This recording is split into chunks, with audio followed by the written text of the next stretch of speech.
চন্দ্রনাথবাবু কবিরাজ আর শিশির সেন তরুণ ডাক্তার। রামদাসের ছোট্ট বাজার পূর্ববঙ্গ থেকে আগত উদ্বাস্তু ডাক্তার কবিরাজ হোমিওপ্যাথিতে ভরে গিয়েছে।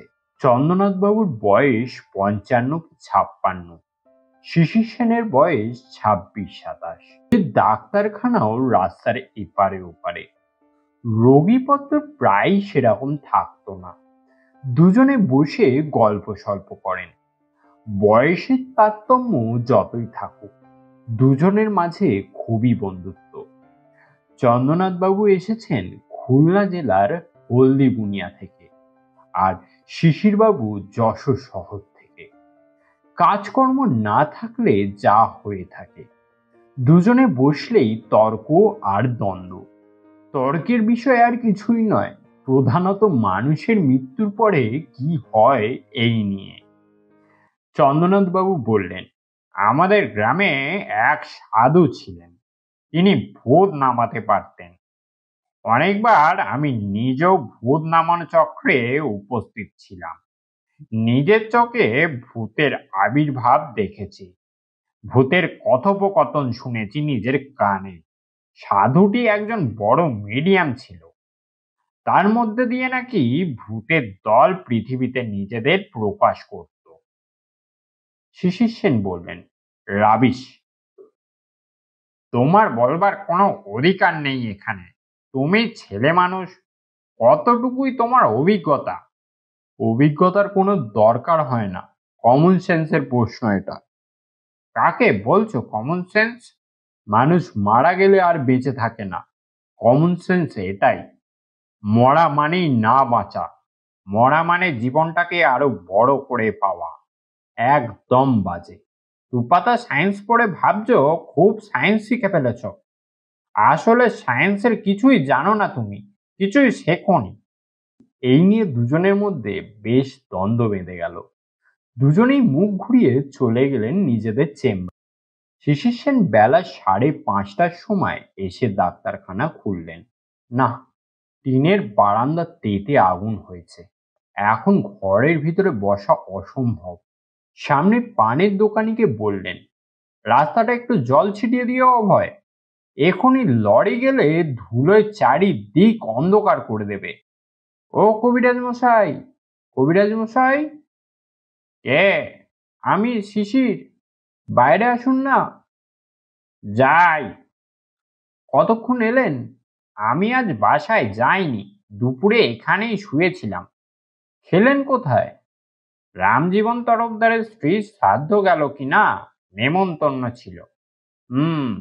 আসুন আমার বারান্দায়, চা খাবেন? না মশাই, এই গরমে চা, দুপুরে লুচি ঠেসে ডালদা ঘিয়ে তো, নইলে আর কোথায় পাচ্ছ গাওয়া ঘি? না মশাই, ও নেমন্তন্ন না খেয়ে ভালোই করেছি, খেলে অম্বল, না হয় পেটের অসুখ। আর এই গরমে। চন্দ্রনাথবাবু ডাক্তার সেনের বারান্দায় এসে বসলেন এবং চাও খেলেন। পরে যথারীতি ভূতের গল্প শুরুও হয়ে গেল।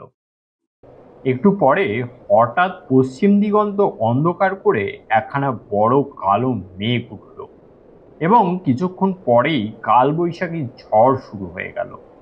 চন্দ্রনাথ কবিরাজ নিজের কবিরাজখানার জানলা দরজা বন্ধ করতে ছুটে গেলেন। ধুলোয় চারিদিক অন্ধকার হয়ে উঠল, বড় বড় ফোঁটায় বৃষ্টি পড়তে শুরু হলো, কিন্তু বৃষ্টির থেকে বেশি ঝড়টাই হলো।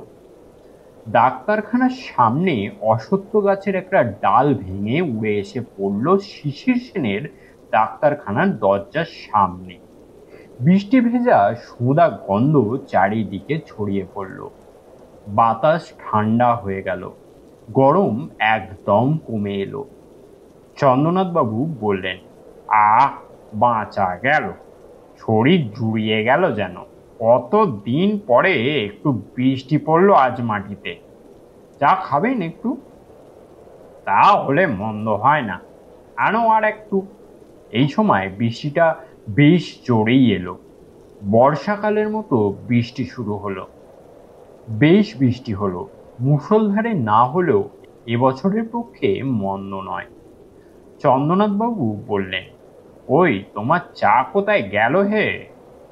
নবীন তো গিয়েছে, বৃষ্টিটা আটকে পড়েছে হয়তো রামুর দোকানে। ছাতা আছে আপনার? না, ছাতা তো নেই। তবে আর কি, বসুন, জল ছেড়ে যাক। আপনার ভূতের আলোচনা আরম্ভ করুন না। না, থাক। কেন আজ এত বিরাগ কেন? আজই বরং ঠান্ডা বাতলা সন্ধ্যাতে ও কথা জমবে ভালো। না হে, তোমরা অবিশ্বাস করো, হাসাহাসি করো, গভীর সত্যটাকে এভাবে বিনা বনে ছড়াতে চাইনি। আপনার কথার প্রতিবাদ করতে বাধ্য হতে হচ্ছে। গভীর সত্য কাকে বলছেন আপনি? মানুষের জীবন ও মৃত্যু অদ্ভুত রহস্যময়। গভীর রহস্য দিয়ে ঘেরা আমাদের এই জীবন। মানুষ মরে না। আরো সংক্ষেপে শুনতে চাও? মানুষ অমর। শিশির সেন হেসে উঠলেন। তবে আপনি কবিরাজি করছেন কেন? মানুষ যদি অমর, তবে কবিরাজি ছেড়ে দিন। তার এই দেহটা অমর নয়, তাই কবিরাজি করি। তাই এতদিন পরে কথাটা বলি। কবিরাজি করতে গিয়েই এই সত্যটাও টের পেয়েছিলাম। কিভাবে? এই সময় নবীন চাকর ভিজতে ভিজতে চা নিয়ে এসে টেবিলের উপরে রাখলো। শিশির সেন বললেন, বিস্কুট কই রে, আনিসনি? যা নিয়ে আয় চারখানা। আসুন, এবার বলুন কিভাবে। চন্দ্রনাথ কবিরাজ চা খেতে খেতে গম্ভীর মুখে বললেন, না, ওসব নিয়ে ঠাট্টা নয়, বাদ দাও। না না, রাগ করবেন না। কি করে সত্যটা টের পেলেন? কবিরাজি করতে গিয়ে বলুন না। না, আমি বলবো না। ঠাট্টার ব্যাপার নয় সেটা। তোমরা হাসবে। আর আমি আমার জীবনের এত বড় একটা অভিজ্ঞতা, আমি কবে আপনাকে ঠাট্টা করেছি এ নিয়ে? সত্যি বলুন তো। চন্দ্রনাথ কবিরাজের মনটা যেন একটু নরম হয়ে গেল। তিনি চা খেতে খেতে শুরু করলেন, আমি নিজে যা দেখেছি তা অবিশ্বাস করি কি করে বলো? ঘটনাটা গোড়া থেকে বলি। পূর্ব পাকিস্তানে আমার বাড়ি ছিল খুলনা জেলার হলদিবুনিয়া গ্রামে। আমার বাবার নাম ছিল ত্রিপুরাচরণ শাস্ত্রী। সেকালে বড় নামডাকওয়ালা কবিরাজ ছিলেন তিনি। বাবা বড় কবিরাজ ছিলেন, তার প্রসার পেলাম আমি। বাবা তখনও বেঁচেই আছেন, তবে কাজকর্ম সেরকম করতে পারেন না। ইদানিং পক্ষাঘাত রোগে একদিকের অঙ্গ অচল হয়ে গিয়ে শয্যাগত ছিলেন। নামকরা সেকেলে কবিরাজের ছেলে হিসাবে বড় বড় মাদা ধরা ঘর ছিল, যারা অসুখে বিসুখে আমাকে ছাড়া আর কোনো চিকিৎসককেই ডাকতে না। মালমাজির পাকড়াশি জমিদার ছিলেন এমন একটা বাঁধা ধরা ঘর। সেবারে কার্তিক মাসের শেষে জমিদার হরিচরণ পাকড়াশি ডেকে পাঠালেন। তার ছেলের অসুখ।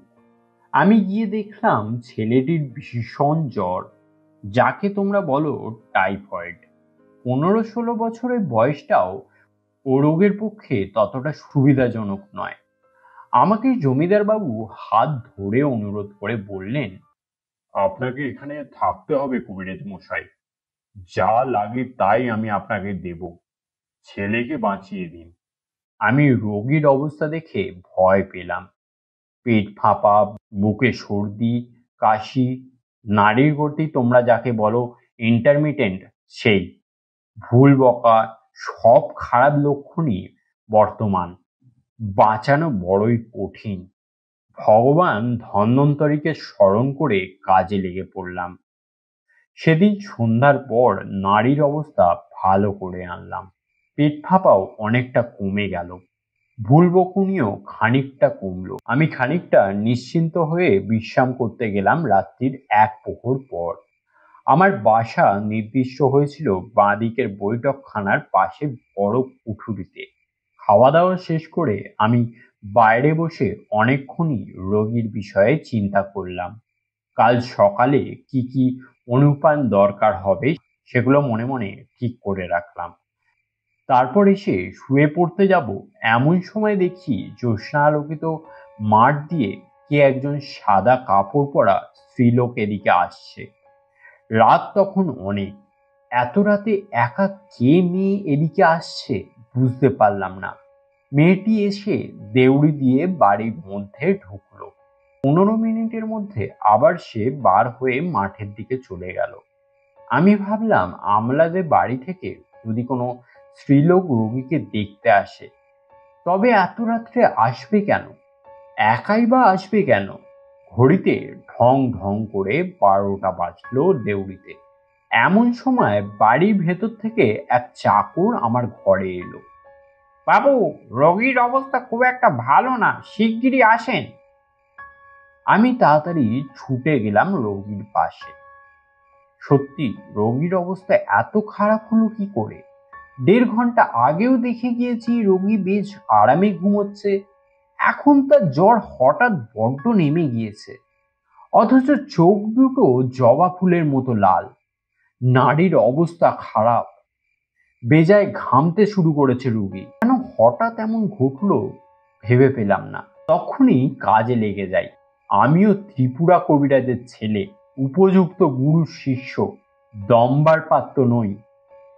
ঘন্টা দুয়ের মধ্যে রোগীকে চাঙ্গা করে তুললাম।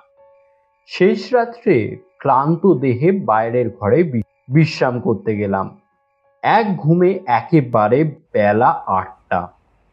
উঠে রোগীকে দেখে এলাম, বেশ অবস্থা। আমার সারাদিনের মধ্যে বিশেষ কোনো খাটুনি নেই। দুপুরবেলা খুব ঘুম দিলাম। সেদিন রাত্রে বাইরের ঘরে শুয়ে আছি। এমন সময় দেখি দূরে মাঠের দিক থেকে সেই স্ত্রীলোকটি এদিকে এগিয়ে আসছে। আজ সারাদিনের মধ্যে মেয়েটির কথা একবারও মনেই হয়নি। এখন আবার তাকে আসতে দেখে ভাবলাম ইনি নিশ্চয়ই এনাদের আত্মীয় হবেন। দূর গ্রাম থেকে দেখতে আসেন ঘরের কাজকর্ম সেরে। কিন্তু একা আসেন কেন? হঠাৎ মনে পড়ে গেল কাল এই মেয়েটি রোগীকে দেখে চলে যাবার পরেই রোগীর অবস্থা খুব খারাপ হয়ে গিয়েছিল। মনটা যেন খারাপ হয়ে গেল। মেয়েটি দেউড়ি দিয়ে বাড়ির মধ্যে ঢুকলো। দেখে আমার বুকের মধ্যেটা ঢিপ ঢিপ করতে লাগলো। কেন কি জানি। কান খাড়া করে রইলাম বাড়ির দিকে। আরামে ঘুমোতে যাচ্ছিলাম, কিন্তু বিছানা ছেড়ে চেয়ারে বসলাম। ঘড়িতে ঠিক সেই সময় 12টা বাজলো। হঠাৎ দরজার কাছে শব্দ হলো। মুখ তুলে দেখি সেই স্ত্রীলোকটি একেবারে আমার ঘরের মধ্যে এসে দাঁড়িয়েছে। বেশ সুন্দরী, কপালে সিঁদুর। আমার মুখ দিয়ে কোনো কথা বেরোবার আগেই তিনি বললেন, শোনো, তুমি এই ছেলেকে বাঁচাতে পারবে না, তুমি বাড়ি যাও। আমার মুখ দিয়ে অতি কষ্টে বেরোলো, কেন মা, আপনি কে? আমার শরীর যেন কেমন ঝিমঝিম করে উঠল। সমস্ত ঘরটা যেন ঘুরছে। কেন এমন হঠাৎ হলো কি জানি। শোনো, আগুন নিয়ে খেলা করো না। একে আমি নিয়ে যাব। এ আমার ছেলে। ওর বাবা আবার বিয়ে করেছেন আমার মৃত্যুর পর। সৎ মা ওকে দেখতে পারে না, বহু অপমান হেনস্থা করে। আমি সব দেখতে পাই। আমার স্বামী অনেক কথা জানেন না, কিন্তু আমি সব জানি। আমি আমার ছেলেকে নিশ্চয়ই নিয়ে যাব। কাল রাত্রে নিয়ে যেতাম, তোমার জন্য পারিনি। তুমি চলে যাও এখান থেকে, ওকে বাঁচাতে পারবে না। আমার সাহস ফিরে এলো। হাত জোর করে বললাম, মা, আমি বৈদ্য। আমার ধর্ম প্রাণ বাঁচানো। আমার ধর্ম থেকে আমি বিচ্যুত হব না। আমার প্রাণ যায় সেও স্বীকার। একটা প্রস্তাব আমি করি মা। জমিদার বাবুকে সব খুলে বলি। অসুখ সারবার পরে তিনি ছেলেকে যাতে কোনো ভালো বোর্ডিং এ রেখে দেন, এই ব্যবস্থা আমি করব। এই যাত্রায় আপনি ওকে নিয়ে যাবেন না।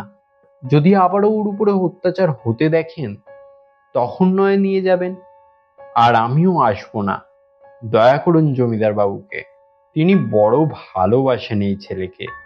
বেশ, তাই হবে।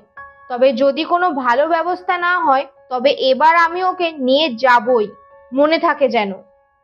তখনই যেন সে মূর্তি মিলিয়ে গেল।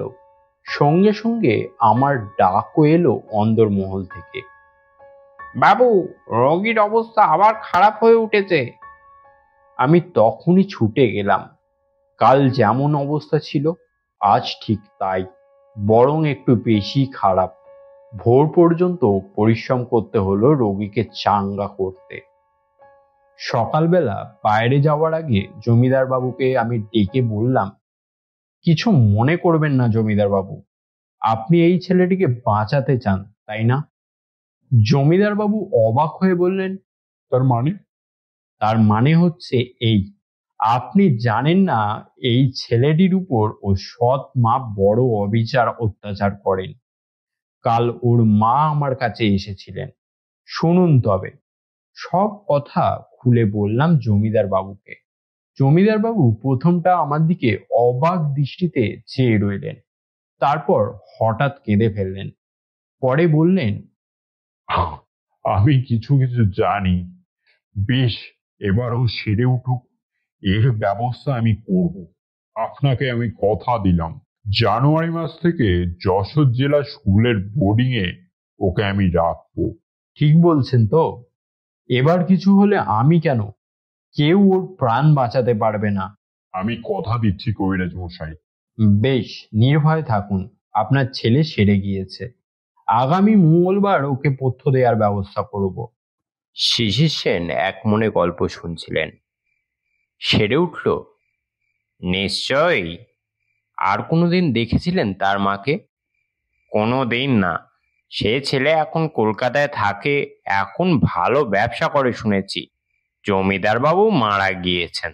চললুম আমি, বৃষ্টি থেমেছে, ঘরে আলো জ্বালিয়ে। চন্দ্রনাথ কবিরাজ উঠে চলে গেলেন।